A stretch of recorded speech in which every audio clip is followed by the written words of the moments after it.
Source of current से भाई यहाँ पर हमारे पास क्या मुराद है कि जिसकी वजह से करंट जो है वो पैदा होता है, उसको हम सोर्स कहेंगे। तो सबसे पहले स्टेडी करंट की डेफिनेशन एक दफ़ा दोबारा रिपीट कर देता हूँ। एक ऐसा करंट जो यूनिफॉर्मली फ्लो होता रहता है जब तक कांस्टेंट पोटेंशियल डिफरेंस मेंटेन रखा जाए। अब कांस्टेंट पोटेंशियल डिफरेंस का मतलब क्या है बेटा जी? बेटा करंट फ्लो करता है पोटेंशियल डिफरेंस के मेंटेन करने से। जैसे कि यहाँ पर आपको दो पॉइंट्स नजर आ रहे हैं, एक मेरे पास जो है वो बैटरी का पॉजिटिव पोटेंशियल है और एक जो है वो बैटरी का नेगेटिव पोटेंशियल। यानी कि यहाँ पर मेरे पास जो है वो पॉजिटिव चार्ज ज़्यादा है और हाई पोटेंशियल जनरेट हो गया है। यहाँ पर मेरे पास नेगेटिव चार्ज ज़्यादा हैं और नेगेटिव पोटेंशियल जो है वो डेवलप हो गया है। अब अगर ये जो पॉजिटिव और नेगेटिव चार्ज की सेपरेशन हुई है, अगर ये सेम रहे with the passage of time, time गुजरता रहे लेकिन जितना जितना चार्ज दोनों तरफ एक्यूमुलेट हुआ है, इकट्ठा हुआ है, वो सेम रहे, तो क्या होगा भाई? कांस्टेंट जो है ना वो डिफरेंस मेंटेन रहेगा दो पॉइंट्स के दरमियान और कांस्टेंट करंट जो है वो फ्लो करेगा, जिसको हम स्टेडी करंट कहेंगे। बेटा मैंने इसके लिए एग्जांपल दी है कि आप अगर नोट करें तो आम घरों के अंदर हम यूपीएस यूज करते हैं। जब लाइट ऑफ होगी, यूपीएस चलना शुरू करेगा, तो यूपीएस जो है वो बैटरी, क्योंकि उस वक्त बैटरी ने चार्ज किया होता है, तो बैटरी जो है वो फुली चार्ज होगी और कांस्टेंट पोटेंशियल डिफरेंस प्रोवाइड करेगी, जिसकी वजह से करंट फ्लो करेगा। और आप देखोगे, आप नोट करोगे कि फैंस जो हैं, पंखे जो हैं, वो फुल स्पीड से जो है वो मूव कर रहे हैं, चल रहे हैं भाई। लेकिन जैसे जैसे अगर लाइट जो है उसकी ड्यूरेशन प्रोलॉन्ग करती है कि जी लाइट जो है ज्यादा देर के लिए चली गई है, तो हम क्या नोट करेंगे? बैटरी की चार्जिंग कम होना शुरू हो जाती है। अब बैटरी की चार्जिंग कम होने का क्या मतलब है कि वो जो बैटरी कांस्टेंट पोटेंशियल डिफरेंस दे रही थी, अब वो नहीं दे पा रही। अब Aahista Aahista constant potential difference की बजाय पोटेंशियल डिफरेंस कम होता चला जा रहा है, क्योंकि बैटरी डिस्चार्ज हो रही। तो क्या होगा? पंखा स्लो होना शुरू होगा और आहिस्ता आहिस्ता आहिस्ता आहिस्ता अगर बैटरी फुली डिस्चार्ज हो जाती है तो बाद में क्या होते हैं? पंखे बंद हो जाते हैं। तो जब तक कांस्टेंट पोटेंशियल डिफरेंस था, पंखे फुल स्पीड के साथ घूम रहे थे। आहिस्ता आहिस्ता क्या हुआ? पोटेंशियल डिफरेंस कम होना शुरू हुआ।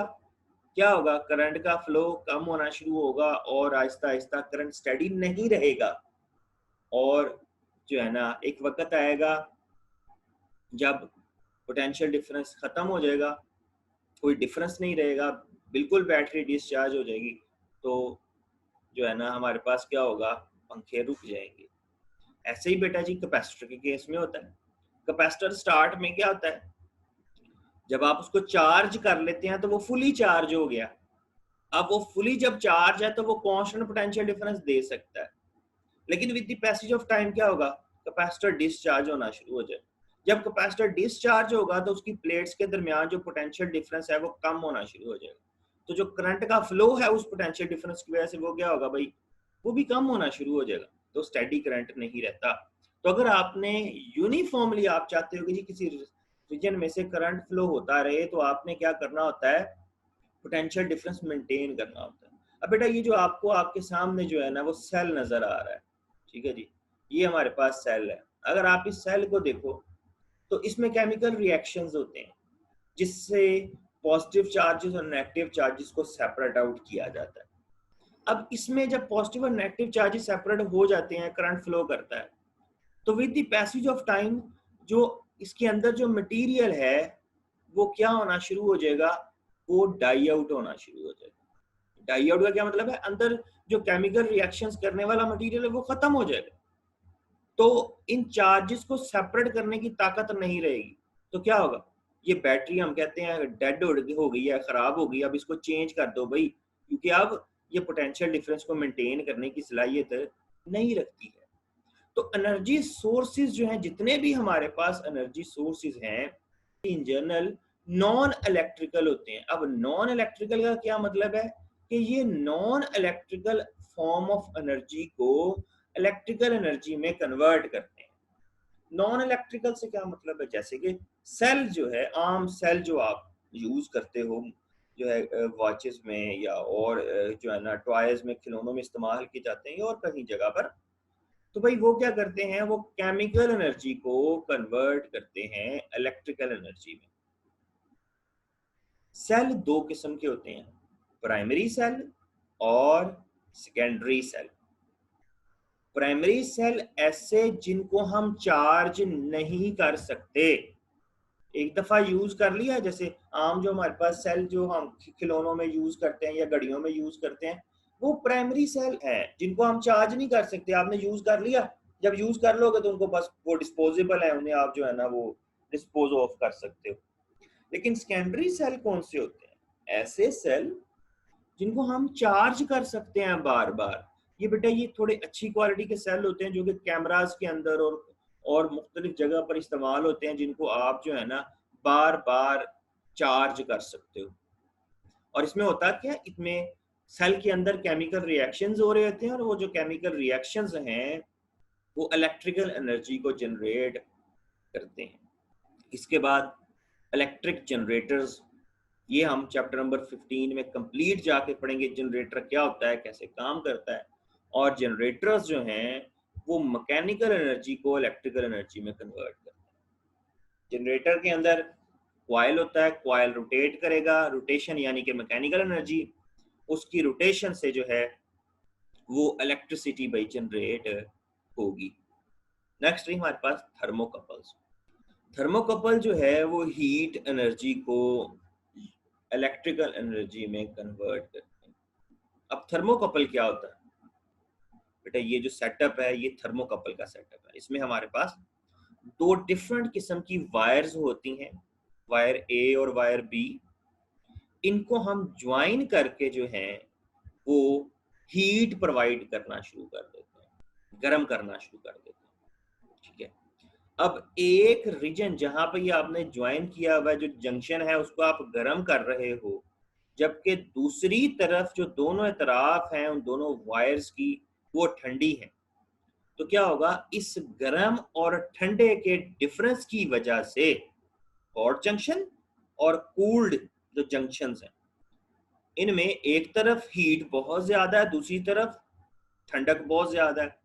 तो क्या होगा, इलेक्ट्रॉन्स जो हैं वो फ्लो करना शुरू कर देंगे, जिसकी वजह से क्या होगा, हम नोट करेंगे कि कोई पोटेंशियल डिफरेंस जो है वो डेवलप हो गया। यहाँ से हम पोटेंशियल डिफरेंस जो है वो कैलकुलेट कर सकते हैं। ठीक है जी, और वो जो पोटेंशियल डिफरेंस है वो किसी खास टेम्परेचर को कोरिस्पॉन्ड कर रहा होता है। जी जी, आपने इतना गर्म किया है तो इतना पोटेंशियल डिफरेंस जो है वो डेवलप हो जाएगा जो है इन दो वायर्स के दरमियान। तो ये इस तरह से थर्मोकपल जो है वो काम करते हैं। सोलर सेल, बेटा सोलर सेल जो है उसमें क्या होता है, सोलर सेल जो है वो डायरेक्टली सनलाइट को कन्वर्ट करता है भाई इलेक्ट्रिकल एनर्जी में। इसको हम चैप्टर नंबर 18 में जाके तफसील से पढ़ेंगे कि जी सोलर सेल जो है वो हमारे पास जो है वो क्या चीज़ है, चैप्टर नंबर 18 में जाके पढ़ेंगे। लेकिन ये सिलिकॉन की वेफर्स होती हैं जिन पर जब लाइट शाइन की जाती है तो वो जो वेफर्स हैं वो एनर्जी जनरेट करती हैं। इलेक्ट्रिक करंट के जो इफेक्ट्स हैं, इलेक्ट्रिक इफेक्ट्स वो क्या क्या हैं, तो सबसे पहले भी हमारे पास करंट का जो है वो हीटिंग इफेक्ट है, यानी कि जिस भी वायर में से करंट पास करेगा वो वायर बेटा जी with the passage of time गर्म हो जाती है। अब वो क्यों होती है, क्योंकि जब किसी भी वायर में से करंट पास करेगा तो हमने पढ़ा है कि जब करंट पास करने का मतलब है इलेक्ट्रॉन्स फ्लो कर रहे हैं और वो एटम्स के दरमियान में से होकर गुजर रहे हैं। जब वो एटम्स के दरमियान में से गुजरेंगे तो वो तो टकराते हैं भाई, और जब टकराएंगे तो यही तो अहम चीज कि कोलिजन्स के दौरान उनकी काइनेटिक एनर्जी जो है वो लॉस होगी, जाया होगी। तो जब काइनेटिक एनर्जी का लॉस होगा तो वो काइनेटिक एनर्जी किस फॉर्म में अपीयर होगी, कोलिजन्स करेंगे जब टकराएंगे। तो वो जो लॉस है कोलिजन्स के दौरान बेटा जी इलेक्ट्रॉन्स का, वो अपीयर होता है एज अ हीट। यानी कि इलेक्ट्रॉन्स एटम्स के साथ टकराते हैं, अपनी काइनेटिक एनर्जी एटम्स को देते हैं, तो क्या होता है वो जो मेटल है वो गर्म होना शुरू हो जाती है इस वजह से। ठीक है जी, अब कितना गर्म हो जाती है उसको हम कैलकुलेट कर सकते हैं। हीट जो प्रोड्यूस होती है H is equal to I square R T के। आई करंट की मिकदार है जो फ्लो कर रहा है, आर उस वायर की रेजिस्टेंस है, और टी टाइम है जिस टाइम में जो करंट है वो फ्लो कर रहा है। अब नेक्स्ट अगर आप देखो तो इस हीटिंग इफेक्ट की हम आम हमारी रोजमर्रा जिंदगी में एप्लीकेशंस हैं, हम इसको इस्तेमाल करते हैं इस हीटिंग इफेक्ट को। भाई कैसे इस्तेमाल करते हैं? इलेक्ट्रिक आयरन जो है उसमें हम वो यूज करते हैं हीटिंग इफेक्ट को। इसके अलावा पानी गर्म करने के लिए इलेक्ट्रिक केटल्स यूज होती हैं। इसके अलावा हम इलेक्ट्रिक हीटर्स का इस्तेमाल करते हैं। तो इस तरह से भाई क्या होता है जी कि हमारे पास मुख्तलिफ एप्लीकेशंस जो हैं वो हीटिंग इफेक्ट की एग्जिस्ट करती हैं। नेक्स्ट, हीटिंग इफेक्ट के अलावा हमारे पास जो दूसरा इफेक्ट है भाई वो है जी मैग्नेटिक इफेक्ट। मैग्नेटिक इफेक्ट में है जी हमारे पास सिंपली कि अगर किसी वायर में से करंट फ्लो कर रहा है तो उसकी सराउंडिंग में हम क्या नोट करेंगे, उसकी सराउंडिंग में मैग्नेटिक फील्ड जो है वो एग्जिस्ट करती है। जहां करंट होगा वहां लाजमी तौर पर मैग्नेटिक फील्ड जो है वो सराउंडिंग में एग्जिस्ट करेगी। ठीक है जी, इसे हम चैप्टर नंबर 14 में जाके तफसील से पढ़ेंगे। यानी कि नेक्स्ट चैप्टर जो है उसमें हमने यही चीज स्टडी करनी है कि करंट की वजह से मैग्नेटिक फील्ड कैसे बनती है, क्यों बनती है, और उसको हम कैसे कैलकुलेट कर सकते हैं, उसके इफेक्ट्स जो हैं वो कौन कौन से हैं। तो ये एक वायर की सराउंडिंग जो मैग्नेटिक फील्ड है वो है, फिर यहाँ पर एक रिंग है जिसमें से करंट पास कर रहा है, उसकी सराउंडिंग में मैग्नेटिक फील्ड दिखाई गई है, वो किस किस्म की होती है। ठीक है, इस तरह से मुख्तलिफ शेप्स की अगर करंट लूप्स हैं तो उसके अकॉर्डिंगली हमारे पास जो है वो मैग्नेटिक फील्ड होगी। नेक्स्ट थर्ड इफेक्ट है जी हमारे पास करंट के केमिकल इफेक्ट्स। तो केमिकल इफेक्ट्स जो हैं उसमें आपको एक सेल नजर आ रहा है, और ये पर्टिकुलर सेल जो है ये इलेक्ट्रोप्लेटिंग को रिप्रेजेंट कर रहा है। इसमें हमारे पास एक अदद की है जो कि स्विच ऑन और ऑफ का काम करेगी, एक बैटरी है जी हमारे पास, फिर एक कैथोड है, कैथोड जिसको बैटरी के नेगेटिव टर्मिनल के साथ कनेक्ट किया जाए, एनोड जिसको बैटरी के पॉजिटिव टर्मिनल के साथ कनेक्ट किया जाए। अब एनोड जो है वो हमारा कॉपर का है, या हमने कॉपर का एनोड लिया है, कॉपर का एनोड है जी।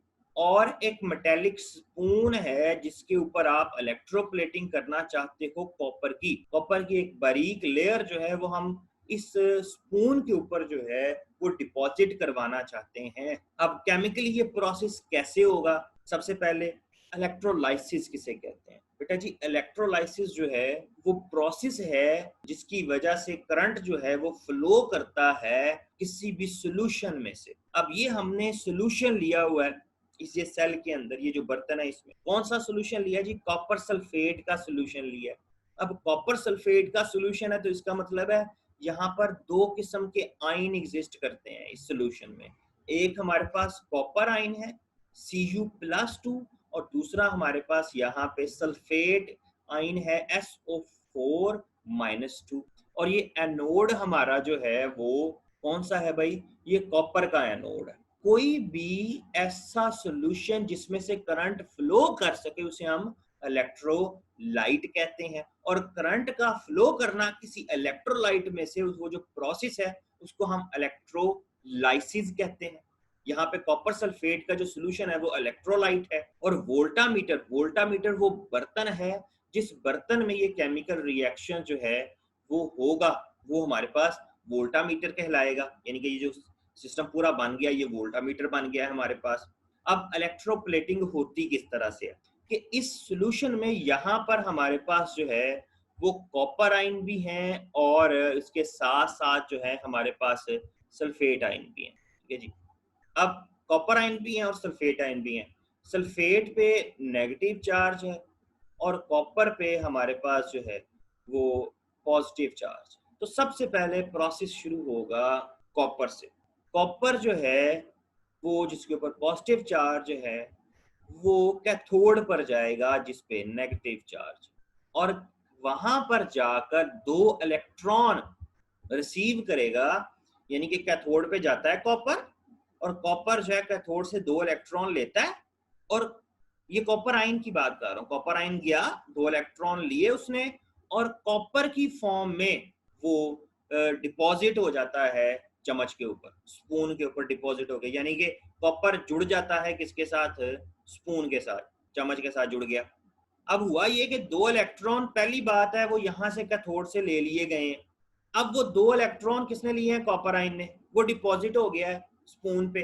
अब सोल्यूशन में कॉपर आयन कम हो गए हैं और 2 इलेक्ट्रॉन भी आपने वापस करने हैं, तो क्या होगा, अब सल्फेट आयन, क्योंकि अब एक कॉपर कम हो गया वो स्पून पे चला गया और एक सल्फेट आयन जो है वो इजाफी है अब सोल्यूशन के अंदर। तो क्या होगा, सोल्यूशन से एक सल्फेट आयन भागता है किसकी तरफ, भागेगा भाई एनोड पे, और वहां से जाके कॉपर लेगा। तो वो जो 2 इलेक्ट्रॉन जो कॉपर ने कैथोड से लिए थे, सल्फेट जो है वो एनोड तक पहुंचाएगा और वहां से कॉपर लेगा। कॉपर आयन दोबारा सॉल्यूशन में चला जाएगा। तो क्या होगा, एनोड पे कॉपर जो है वो with the passage of time कम होता चला जाएगा। क्यों, क्योंकि जैसे जैसे कॉपर कैथोड पे जाकर चिमटता चला जाता है, अटैच होता चला जाता है, वैसे वैसे सल्फेट आयन किस तरफ को भागते हैं, एनोड की तरफ, और वहां से जाके कॉपर को अपने साथ जोड़ी जाते हैं और कॉपर सल्फेट बनाना शुरू कर देते हैं। तो यहां से 2 इलेक्ट्रॉन जो कॉपर ले रहा है, सल्फेट आयन वहां पर जाकर कॉपर जब लेता है अपने साथ कॉपर सल्फेट बनाने के लिए, तो 2 इलेक्ट्रॉन्स एनोड पर वापस कर दिए जाते हैं। इस तरह से इलेक्ट्रॉन्स जो हैं वो कैथोड से एनोड की तरफ फ्लो कर रहे हैं, और हम ये कहते हैं जी करंट फ्लो कर रहा है बैटरी के पॉजिटिव टर्मिनल से नेगेटिव टर्मिनल की तरफ। और इस सारे प्रोसेस के अंदर हम क्या देखते हैं, केमिकल रिएक्शन अकल कर रहा है और उससे क्या हो रहा है भाई, इलेक्ट्रोप्लेटिंग का प्रोसेस जो है हो रहा है।